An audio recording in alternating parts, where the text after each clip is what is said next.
السلام علیکم۔ امریکہ کے ایک ہسپتال میں ایک عجیب و غریب واقعہ پیش آیا اور اس واقعے کے زیر اثر امریکن ڈاکٹر مسلمان ہو گیا۔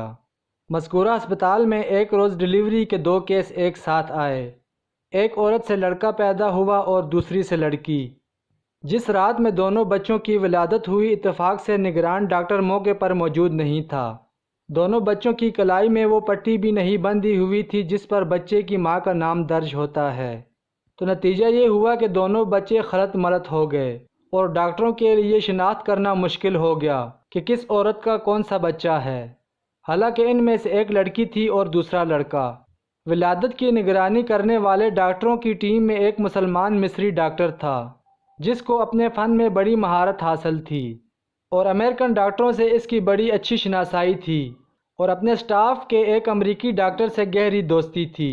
دونوں ڈاکٹر سخت پریشان تھے کہ اس مشکل کا حل کیسے نکالا جائے۔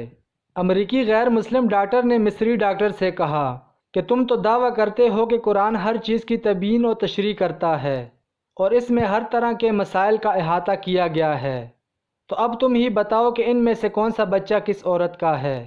مصری ڈاکٹر نے کہا کہ ہاں، قرآن حکیم بے شک ہر معاملے میں نص ہے اور میں اسے آپ کو ثابت کر کے دکھاؤں گا، مگر مجھے ذرا موقع دیجیے کہ میں خود پہلے اس معاملے میں اطمینان حاصل کر لوں۔ چنانچہ مصری ڈاکٹر نے باقاعدہ اس مقصد کے لیے مصر کا سفر کیا اور جامعہ ازہر کے بعض شیوخ سے اس مسئلے میں استفسار کیا اور امریکن دوست ڈاکٹر کے ساتھ کی گئی اپنی بات چیت کی ردات بھی پیش کی۔ ازہری عالم نے جواب دیا کہ مجھے طبی معاملات و مسائل میں ادراک حاصل نہیں ہے، البتہ میں قرآن کی ایک آیت پڑھتا ہوں، آپ اس پر غور و فکر کریں، اللہ تعالیٰ نے چاہا تو آپ کو اس مسئلے کا حل اس میں مل جائے گا۔ چنانچہ اس عالم نے درج ذیل آیات پڑھ کر سنائیں۔ ترجمہ: مرد کا حصہ 2 عورتوں کے برابر ہے۔ مصری ڈاکٹر نے اس آیت میں غور و تدبر شروع کر دیا اور گہرائی میں جانے پر اسے اس مشکل کا حل بالآخر مل ہی گیا۔ چنانچہ وہ لوٹ کر امریکہ آیا اور اپنے دوست ڈاکٹر کو اعتماد بھرے لہجے میں بتایا کہ قرآن نے ثابت کر دیا کہ ان دونوں میں سے کون سا بچہ کس ماں کا ہے۔ امریکن ڈاکٹر نے بڑی حیرت سے پوچھا کہ یہ کس طرح ممکن ہے۔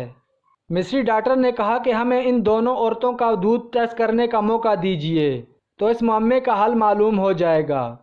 چنانچہ تجزیے و تحقیق کے نتیجے میں معلوم ہو گیا کہ کون سا بچہ کس عورت کا ہے، اور مصری ڈاکٹر نے اپنے غیر مسلم دوست ڈاکٹر کو اس نتیجے سے پورے اعتماد کے ساتھ آگاہ کر دیا۔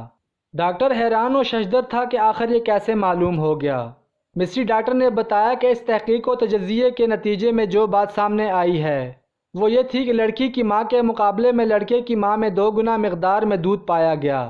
مزید برآں لڑکے کی ماں کے دودھ میں نمکیات اور وٹامنز کی مقدار بھی لڑکی کی ماں کے مقابلے میں 2 گنی تھی۔ پھر مصری ڈاکٹر نے امریکن ڈاکٹر کے سامنے قرآن کریم کی وہ متعلقہ آیت تلاوت کی، مرد کا حصہ 2 عورتوں کے برابر ہے، جس کے ذریعے اس نے اس مشکل کا حل تلاش کیا۔ جس عقدے کو حل کرنے میں دونوں ڈاکٹر نہایت پریشان تھے، چنانچہ وہ امریکی ڈاکٹر فوراً ایمان لے آیا۔